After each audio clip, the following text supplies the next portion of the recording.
mechanism of labor in the from the first position of the bridge. So what do you mean by first position of the bridge? First position of the bridge means it is left sacro-anterior. Left sacro-anterior means the sacrum, the denominator is nearer to the left iliopubic eminence. So the mechanism is classified into three parts: mechanism for the buttock, mechanism for the shoulder, mechanism for the hand. Coming to the mechanism for the buttock. For the mechanism of the buttock, at the beginning you got to understand 4 points. What are the 4 points? Now the sacrum is nearer to the left iliopubic eminence. Sacrum is nearer to the left iliopubic eminence, and the engaging diameter is the bitrochanteric diameter. Bitrochanteric diameter is along the left oblique diameter of the maternal pelvis. So sacrum is nearer to the left iliopubic eminence. The anterior buttock is nearer to the right iliopubic eminence. The posterior buttock is nearer to the left sacroiliac joint. The engaging diameter is the bitrochanteric diameter. It is engaged along the left oblique diameter of the maternal pelvis. These 4 points you got to understand from the very beginning. Got my point? Now, what happens during the internal rotation? With further contraction, there occur descent and anterior buttock touches the pelvic floor, and then there occur internal rotation. During the internal rotation of the anterior buttock, you got to understand again 4 points. So what are those 4 points?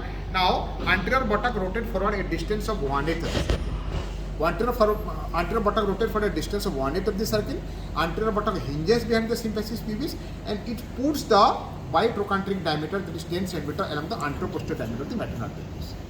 So during the internal rotation, you got to understand 4 points. The anterior buttock rotate for a distance of 1/8 of the circle. Number 2, anterior buttock hinges behind the symphysis pubis. Number 3, it puts the bitrochanteric diameter along the anteroposterior diameter of the maternal pelvis, and there occur further contraction. First the anterior buttock is delivered, followed by the posterior buttock. Now during the internal rotation of the anterior buttock, you must remember a torsion of 1/8 of the circle is sustained in the trunk.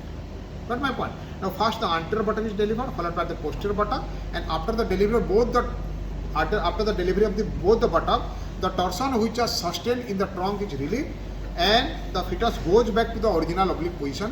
That is otherwise known as restitution of the buttock. Now you got to understand the mechanism for the shoulder. For the mechanism of the shoulder, at the beginning you got to understand 4 points. What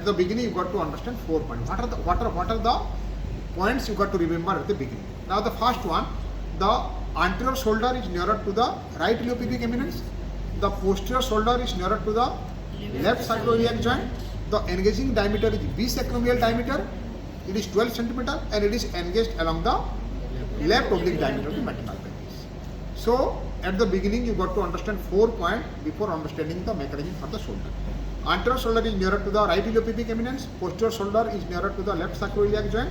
Engaging diameter is bisacromial diameter. It is 12 cm. It is engaged along the left oblique diameter of the maternal pelvis. Now with further contraction, when the anterior shoulder touches the pelvic floor, there occurs internal rotation.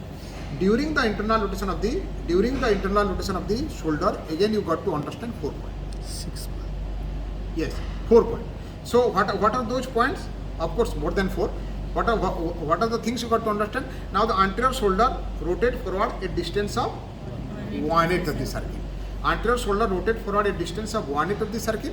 Anterior shoulder hinges behind the symphysis pubis, and due to internal rotation, it puts the bisacromial diameter along the anteroposterior diameter of the maternal pelvis. So it rotates for a distance of 1/8 of the circle. Anterior shoulder hinges behind the symphysis pubis. It puts the bisacromial diameter along the anteroposterior diameter of the maternal pelvis, and a torsion of 1/8 of the circle is sustained in the neck.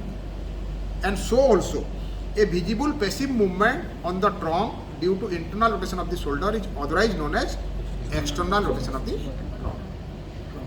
Got my point? External rotation. Now, first the posterior shoulder is delivered, followed by the anterior shoulder.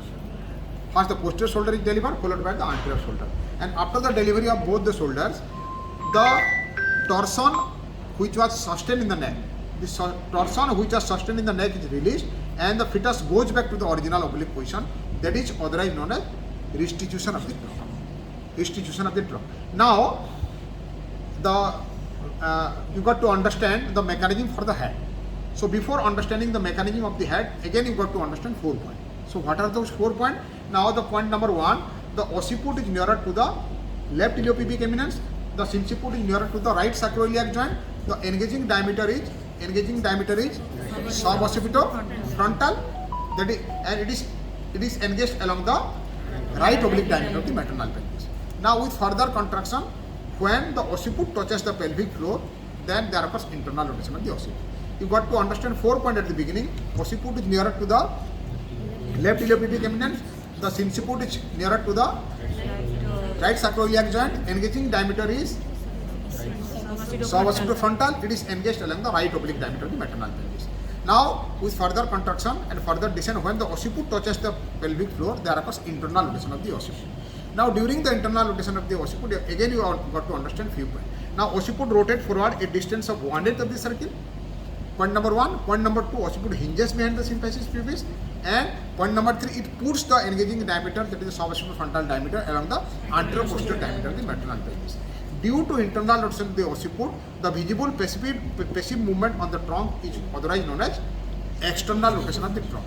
So after the external rotation, the dorsum will be facing towards the sky.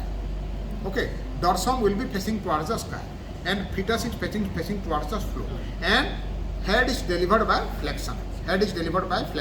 First the chin is seen, then the face, then the brow, then the front. Got my point? Okay. So